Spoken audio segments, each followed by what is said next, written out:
नहीं होना खुशनसीब मुझे, मैं बदनसीब ही अच्छा हूं। नहीं होना खुशनसीब मुझे, मैं बदनसीब ही अच्छा हूं। नहीं चाहिए जिंदगी मुझे, मैं मौत के करीब ही अच्छा हूं। और नहीं बनाना मुझे महल, किसी गरीब की झोपड़ी उजाड़ कर। बड़ा सुकून है रहने दो, मैं गरीब ही अच्छा हूं। नमस्कार, आदाब, सत श्री अकाल। मैं हूं समीर आयोग और आप देख रहे हैं रियल स्टोरी। आज की जो सच्ची घटना मैं आपको बताने जा रहा हूं, ये घटना है उत्तर प्रदेश के मुजफ्फरपुर की। मुजफ्फरपुर में एक थाना लगता है बुढ़ाना। बुढ़ाना थाने के अंतर्गत एक गांव लगता है बवाना। बवाना गांव की रहने वाली एक लड़की जिसकी उम्र 21 साल है, वो अपने घर से लापता है।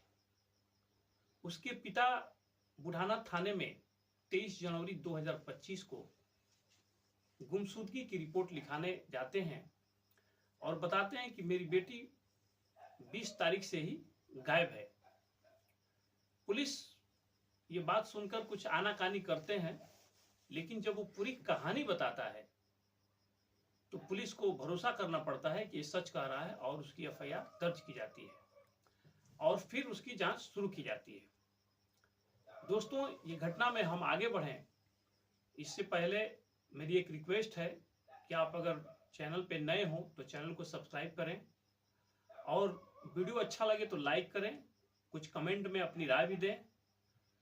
और चलिए हम आगे बढ़ते हैं। ये दास्तान सुनकर आपको लगेगा कि इस समाज में क्या क्या कैसे हो सकता है। ये बहुत ही दर्दनाक कहानी जो आज आपको मैं बताने जा रहा हूं, एक 21 साल की लड़की के साथ जो हुआ है, ये किसी के साथ ना हो। तो चलिए कहानी में आगे बढ़ते हैं।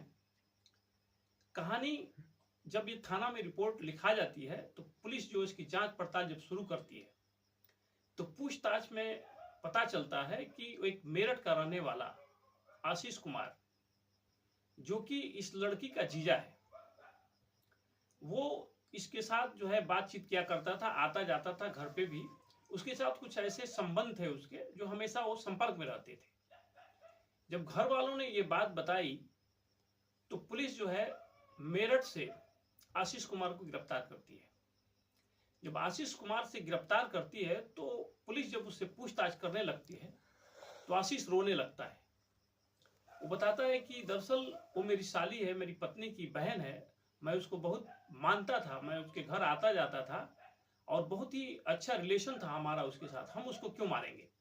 हमारा इस मामले से कोई मतलब नहीं है, मैं नहीं जानता हूं कि वो कहां है। पुलिस जब छानबीन में आगे बढ़ती है तो उसको एक नूना नहर के पास खबर मिलती है कि नूना नहर जो सूखी हुई नहर है, वहां कोई शव मिला है। जब पुलिस फॉरेंसिक टीम के साथ वहां पहुंचती है तो वहां जली हुई लाश, जो कि पूरी तरह जल चुकी थी, बस उसकी खोपड़ी और कुछ अंश मिले थे। बाकी वहां पे जब फॉरेंसिक टीम गई है तो वहां कुछ अंडरगारमेंट्स और उसके जूते और इस तरह की चीजें जो बाल में लगाने वाला होता है वो, और 3-4 चीजें जो कुछ अश्लील चीजें थी, जो कि कंडोम जिसमें यूज किया गया था, कुछ शक्तिवर्धक गोलियां थी, ये सारी चीजें पुलिस ने वहां से बरामद की। उसके बाद कुछ एक अंगूठी भी वहां मिली थी। ऐसा पुलिस वालों ने ये सारी चीज कलेक्ट करके जब उसके घर वालों को ये दिखाया तो वो जूते और अंगूठी देखने के बाद घर वालों ने शिनाख्त कर दी कि हाँ, ये मेरी बेटी की ही लाश है, यानी मेरी बेटी को जला दिया गया है। जब पुलिस इस छानबीन में चलती है, उसके जब मोबाइल के जो निकलवाया जाता है, मोबाइल के सीडीआर में पाया जाता है कि वो आशीष कुमार जो उसका जीजा है उससे बातचीत किया करती थी। तो जब सीडीआर में निकल जाता है कि बातचीत आशीष से होती थी, तो आशीष पुलिस की हिरासत में ही था, अभी उससे छोड़ा नहीं गया था। तो उससे फिर से दोबारा पुलिस पूछती है कि तुम इससे इतना ज्यादा बातचीत क्यों करते थे? तो तब जाके आशीष जो है जब दबाव में आता है, पुलिस जब उसको रंगे हाथ पकड़ लेती है कि इससे इतना ज्यादा बातें क्या करता था, तो क्या बातें क्या करता था, तब आशीष स्वीकार करता है कि दरअसल 2 सालों से मेरी शादी को 4 साल हो गए, लॉकडाउन में यानी 2020 में उसकी शादी हुई थी। और मेरी साली से 1 साल 2 साल के अंदर हम उसके साथ प्रेम करने लगे थे और प्यार मोहब्बत हम लोग मिलते जुलते थे, वहां तक तो ठीक था। लेकिन 1 साल से जो मेरी साली थी, मुझे कुछ वीडियोग्राफ्स उसने बना लिए थे जो कि मेरे प्राइवेट थे, और उन तस्वीरों को दिखा करके, उस वीडियो को दिखाकर मुझे धमकी दिया करती थी। वो बताती थी कि अगर तुम मेरी बात नहीं मानोगे, मुझे पैसे नहीं दोगे या मेरे लिए ये चीज नहीं खरीदोगे, तो मैं ये बात दीदी को बता दूंगी और ये सारी वीडियोग्राफ्स दिखा दूंगी। क्योंकि आशीष कुमार जो था एक बैंक में काम करता था, तो उसकी अच्छी खासी इमेज थी। वो नहीं चाहता था कि किसी वजह से मेरी बदनामी हो, वो डर रहा था। तो कई बार ब्लैकमेल होने के बाद उसने एक प्लान बनाया कि लगता है कि साली को मतलब रास्ते से हटाना पड़ेगा, नहीं तो एक ना एक दिन मेरा भंडा फूट जाएगा और मेरी इज्जत चली जाएगी, मेरी बीवी मुझसे नाराज हो जाएगी, मेरा परिवार बर्बाद हो जाएगा।